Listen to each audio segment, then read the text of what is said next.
Welcome to our channel. Today we how to download Capital One app for premium savings and transfers. Quick tutorial step by step clearly. To download the Capital One app, start by unlocking your mobile device. Locate and open the App Store on your device. If you are using an iPhone, open the Apple App Store. If you are using an Android device, open the Google Play Store. In the search bar at the top of the screen, type Capital One. Press the search icon to initiate the search. Look for the Capital One app in the list of results. Ensure it is the official app by checking for the Capital One logo. Once you find it, tap on the app to view more details. You will see an option to download or install the app.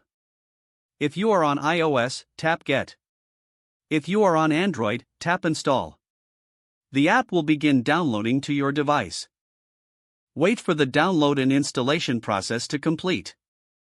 Once the app is installed, you will see the Capital One icon on your home screen. Tap the icon to open the app. If you are a new user, follow the prompts to create an account. If you are an existing user, enter your login credentials to access your account. Once logged in, you can explore features such as premium savings and transfers. Follow the prompts within the app to set up any desired features. You're now ready to manage your finances with the Capital One app. If the page does not load, refresh the browser or try again in a private or incognito window. Make sure you are using the correct email address, then retype it carefully to avoid small typos. If your password is not accepted, use the reset option and create a new strong password you can remember. Check your spam folder for verification or security emails, then complete any requested confirmation steps. Enable two-factor authentication if available to improve account security and reduce unauthorized access risk. After signing in, review your profile details so your contact information and settings are accurate and current.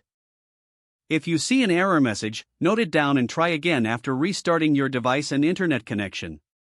Log out when you finish, especially on shared devices, to keep your account and payment information secure. If the page does not load, refresh the browser or try again in a private or incognito window. Make sure you are using the correct email address, then retype it carefully to avoid small typos. Don't forget to like this video and subscribe to our channel for more step-by-step tech guides.